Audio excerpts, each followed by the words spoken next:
पूरे 12 वर्षों तक केवल पत्ते खाकर मैंने तपस्या की है, तब जाकर मुझे ज्ञान प्राप्त हुआ।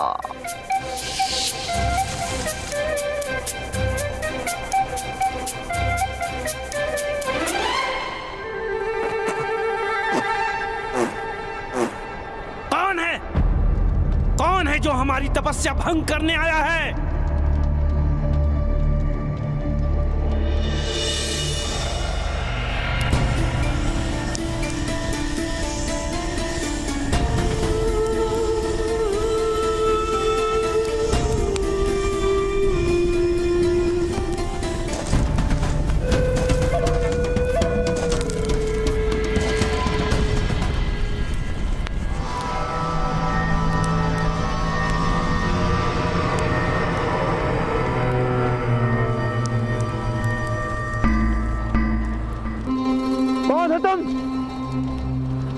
समस्त गांव वाले जानते हैं कि रात्रि में शमशान में आना वर्जित है। मैं यहाँ साधना कर रहा हूँ, जानते नहीं? मैं भी साधना करने आया हूँ। ताऊ कहते हैं पत्ते खाकर साधना करने से सारा ज्ञान प्राप्त हो जाता है, परंतु ये बहुत कड़वे हैं। मैं बिना पत्ते खाए साधना करूँगा, आधा ज्ञान तो प्राप्त होगा।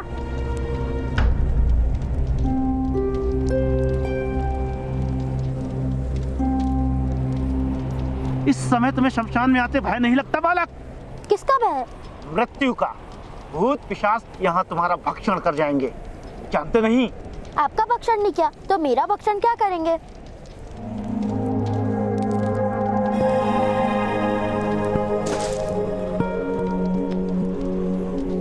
इस छोटी सी आयु में क्या ज्ञान प्राप्त करने की इच्छा है बालक? कस्तूरी मृग की नाभि से कस्तूरी निकालने का ज्ञान। कस्तूरी के कारण ही उस मृग की मृत्यु होती है। अब आप मौन रहिए, मुझे ज्ञान प्राप्त होने वाला है।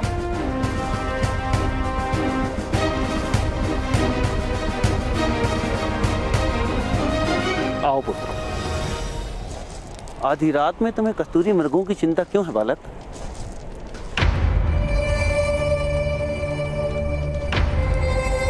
यदि कस्तूरी के कारण मृग की मृत्यु नहीं होगी तो मेरे कारण मेरी माता की मृत्यु नहीं होगी। मेरी माता को भय है कि मेरे कारण उनकी मृत्यु होने वाली है, इसलिए वो मुझे प्रेम नहीं कर पाती। और मुझे मेरे अनुज छोन की भांति माता का प्रेम प्राप्त करना है। क्या नाम है तुम्हारा पुत्र? कर्ण।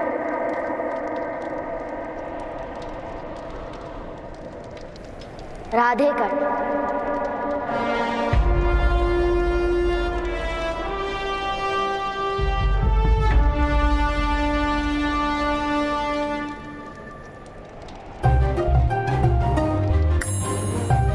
कितने समय में ज्ञान प्राप्त होता है? घर जाओ कर्ण, तुम्हें साधना की कोई आवश्यकता नहीं है। घर जाकर अपनी माता से कहना कस्तूरी के कारण मृग की मृत्यु नहीं होती है, बल्कि कस्तूरी मृग के जीवन का प्रमाण है। कस्तूरी की सुगंध और मृग का जीवन एक साथ ही समाप्त होता है। और अपनी माता से यह भी कहना कस्तूरी के कारण ही मृग असामान्य होता है।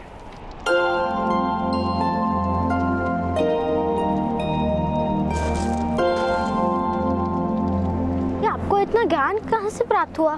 क्योंकि मैंने कस्तूरी मृग देखे हैं पुत्र, हिमालय के ऊंचे शिखरों पर। क्या मैं एक मृग लाकर माता को दिखा दूं? क्या वो मानेंगी? कृपया करके मुझे हिमालय जाने का मार्ग दिखाइए। नहीं पुत्र, तुम वहां नहीं जा सकते। वहां का मार्ग अति दुर्गम है। वहां केवल एक बहुत बड़ा योद्धा ही पहुंच सकता है। मैं भी बड़ा हो गया हूँ, अपने हाथों से भोजन करता हूँ और भोजन भूमि पे भी नहीं गिराता। किंतु क्या तुम धनुर्धारी हो? धनुर्धारी?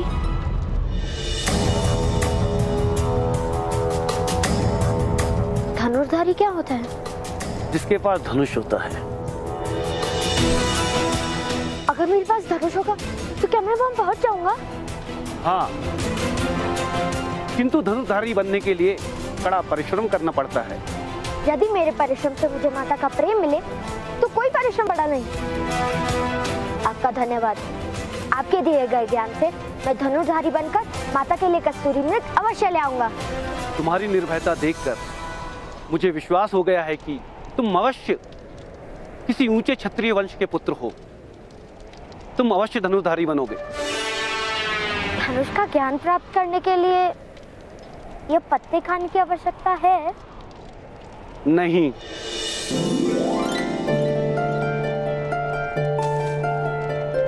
तब तो मैं विश्व का श्रेष्ठ धनुर्धारी बन जाऊंगा।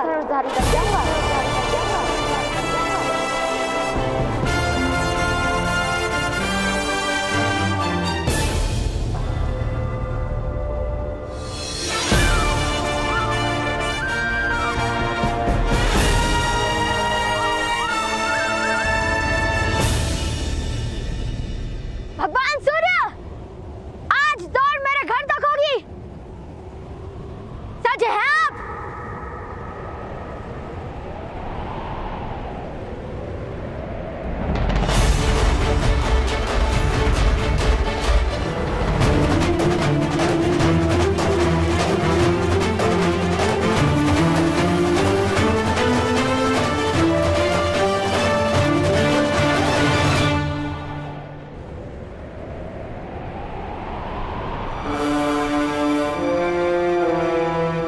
आज भी जीत आपकी हुई भगवान।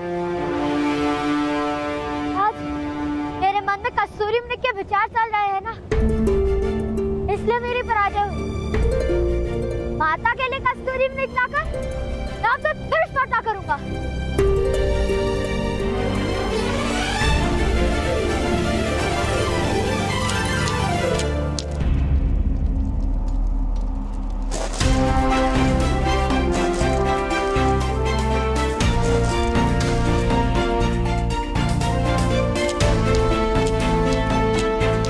कर्ण, सुबह उठकर कहाँ चले गए थे? साधना करने गया था पिताश्री। मैं ज्ञान प्राप्त करके आया हूँ। अरे वाह वाह, क्या ज्ञान प्राप्त किया पुत्र? हाँ? मुझे ज्ञान प्राप्त हुआ और मेरे सारे दुख दूर हो जाएंगे। अरे वाह, पिताश्री, मुझे एक धनुष चाहिए।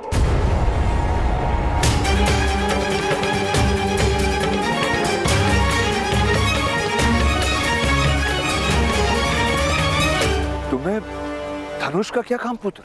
धनुष पाकर धनुर्धारी बन जाऊंगा। उसके पश्चात मैं कस्तूरी मृग ले आऊंगा। तो मेरे कारण माता की मृत्यु नहीं होगी ना पिताश्री?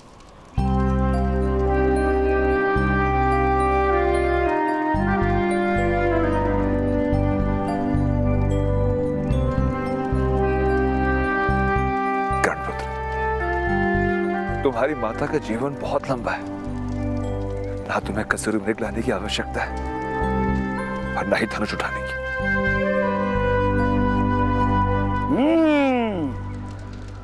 तुम्हें ज्ञात है पुत्र कि धनुष क्या होता है?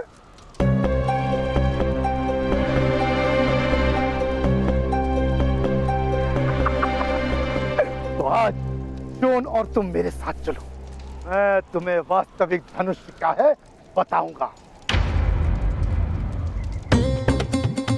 पास के गांव में मथुरा से धनुष आया है दर्शन हेतु। वहां बहुत सारे धनुर्धारी एकत्र होंगे और धनुर्विद्या की प्रतियोगिता भी होगी। जाओ जाओ, तुरंत स्नान कर लो, जाओ। शोन, चलो, ताऊ हमें धनुष दिखाने ले जा रहे हैं। भ्राताश्री, एक सूत के पुत्र को धनुष के दर्शन करवाने से क्या लाभ? हानि भी क्या है? सूतों को शस्त्र उठाने का अधिकार नहीं है, ये बात आप जानते हैं। और जिस चीज का अधिकार नहीं उसका आकर्षण जीवन में विष घोल देता है। किसी वस्तु का अधिकार छीन लेने से ही उस वस्तु का आकर्षण निर्मित हो जाता है सुशील। माता का प्रेम प्राप्त कर लिया होता तो कस्तूरी का विचार भी नहीं करता। वो प्रेम नहीं दिला सकते तो संतोष तो पा लेने दो उसे।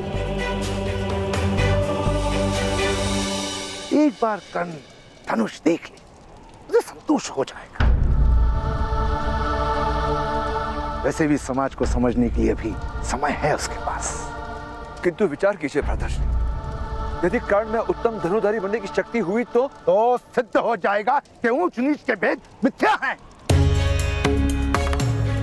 और जो मिथ्या है उसका मान क्यों? यदि कर्ण ने धनुष उठा लिया तो क्या होगा? क्या क्षत्रिय उसे क्षमा करेंगे? बालकों की कोई जात नहीं होती सुशेल। सूत के पुत्र को भी सुख पाने का अधिकार है। यदि कर्ण को वो धनुष देकर तो उसे वो सुख मैं अवश्य दिलाऊंगा। कर्ण कौन? शीघ्र करो पुत्र, शीघ्र करो।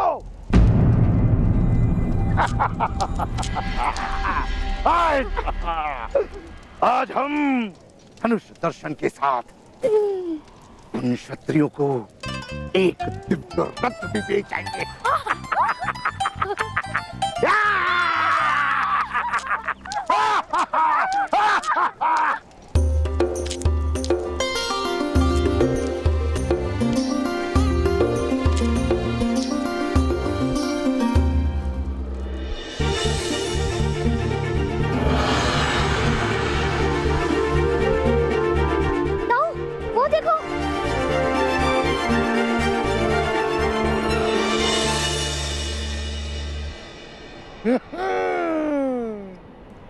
वही तो है धनुष।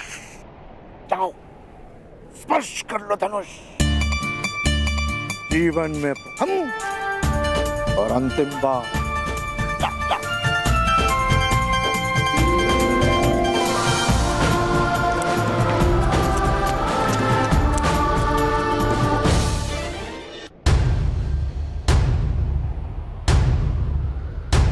सुनो सज्जनों, योद्धाओं, क्षत्रियों और धनुर्धारियों, 100 नगरों की यात्रा करके आए हैं,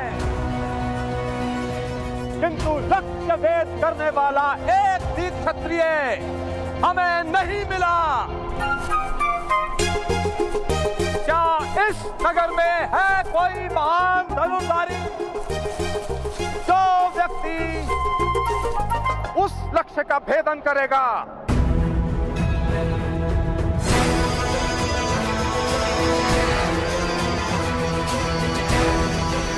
उसे धनुष फेंक दिया जाएगा। मथुरा से आया अपराजित नाम का ये धनुष।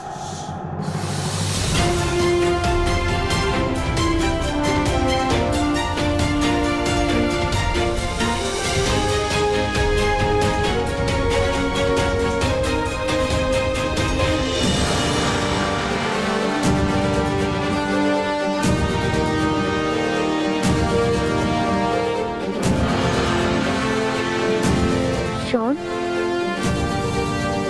मुझे मेरा धनुष मिल गया।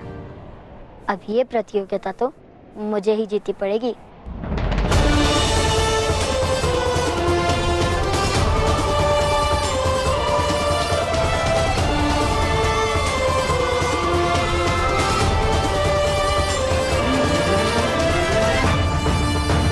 इतना बड़ा धनुष, आप तो इसे उठा भी नहीं सकोगे।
पवन की दिशा देखो, पवन की।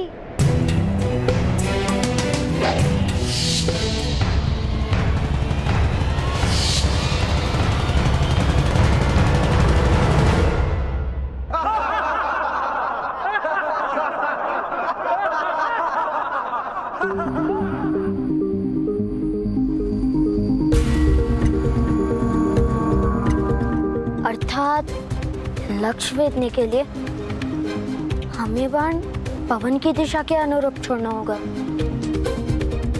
आप तो ऐसे कह रहे हैं जैसे आप कर सकते हैं लक्ष्य वेध। क्यों नहीं? किंतु आप तो बालक हैं, आपको कौन प्रतियोगिता में भाग लेने देगा?